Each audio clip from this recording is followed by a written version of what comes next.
did or didn't do, and then linking that presumption to the client is really a kind of a dangerous exercise.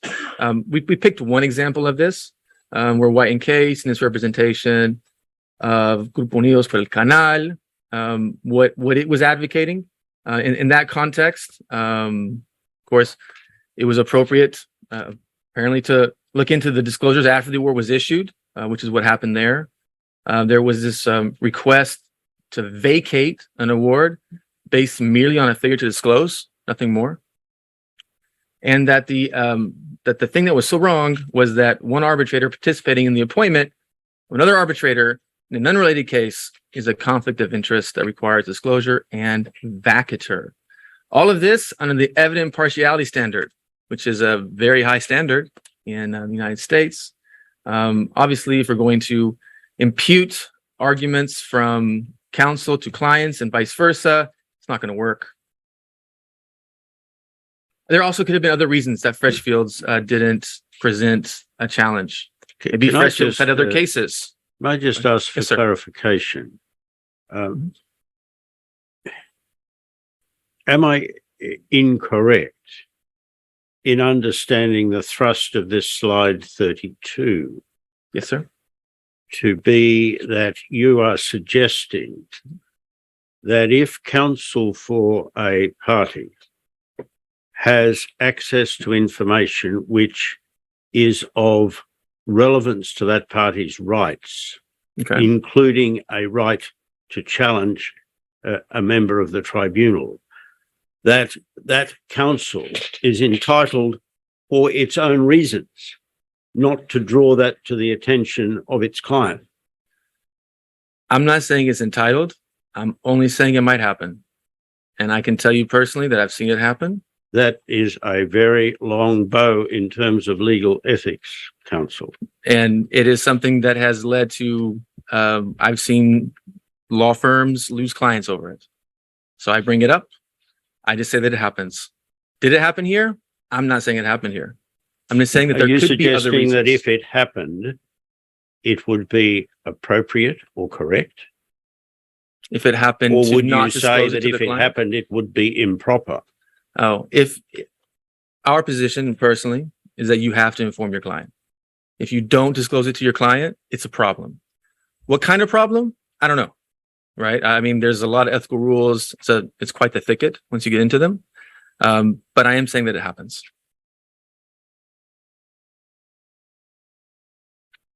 Has Guatemala started any actions against the law firm? No. Against Freshfields? No, that's not. I think more the point we're trying to make is I'm not trying to criticize Freshfields and say that they knew and like sort of didn't say something on purpose. I'm just trying to say that the argument itself is such that there are weaknesses in it. And one of those weaknesses is sometimes lawyers don't disclose things to their clients. And so we can't just look merely at the lawyer's knowledge, because that argument in and of itself is weak. I think it will be necessary in due course for both parties to deal with the consequences of it being common knowledge that there was a feeding frenzy of challenges against this arbitrator. Okay. Yes, sir. I guess my first point on that, to deal with it directly, is what is common knowledge, right? Common knowledge amongst those of us in the international arbitration world, the 200 of us or so, maybe 300, that routinely engage in the practice. That's one thing. Common knowledge to a client is another, right? And I think that is borne out by the fact that we subscribe to databases, clients don't, right? Because it's our job as counsel to be kept abreast of things. But it's different when it comes to the client. Also, we can look at what is publicly available and what must still be disclosed, right? So the fact that something is publicly available doesn't mean that the arbitrator can just stop disclosing and assume that there's enough of it out there, I'm good. That's something that Miss Lamb addressed in her speech there at American University, and it's something that we see in the context of Rule 6, right? It's an obligation on the arbitrator to disclose. Because if it is so common and it's not a big deal, then just disclose it and move on. And that's why the presumption is in favor of disclosure, not the presumption to kind of keep quiet, because I think personally there's been enough about it. Next slide, please. Slide 53.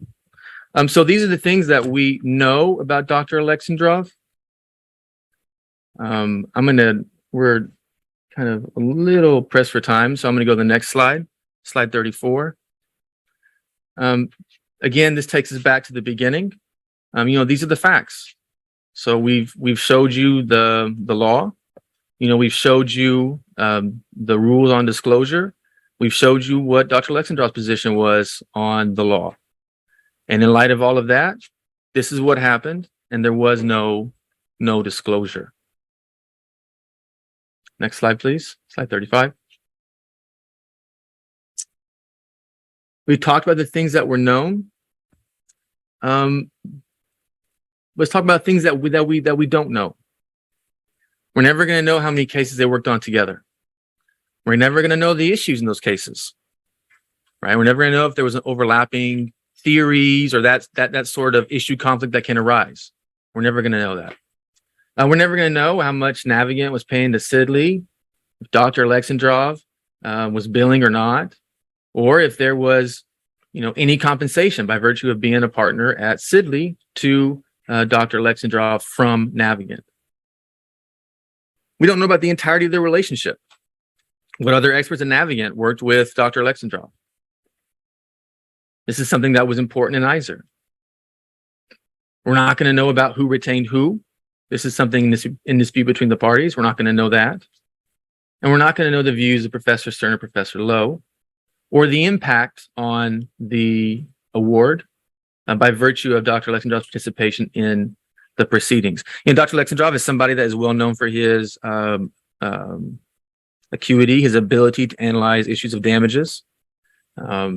So his role within a tribunal can be decisive, and it can sway both of the members of the tribunal, not just one. So based on these reasons that we have presented, this award should be annulled under both Article 52.1a and 52.1d. And with that, I will pass the word to my colleague, Mr. Gossis. Maybe it's a good time to have a small break. Can we have a small break here? Yes, I was going to ask you, because there was one that should take place at 1:30, and I don't know how long you intend to take, Mr. Gossis. No, that's for sure. But if it was like 15, we could continue. It's going to be more than 45. More than 45. And I'd suggest we break here at this time. Is that okay, Ms. Menaka? We break now? Yes, of course. Yes. So now we take let's try to make it 10 minutes instead of 15 to make up for the lost time this morning at the beginning. Excellent. So it's 25 past. So we meet at 1:35.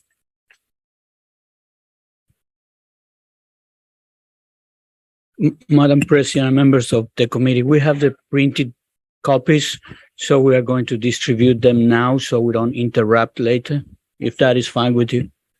Thank you very much.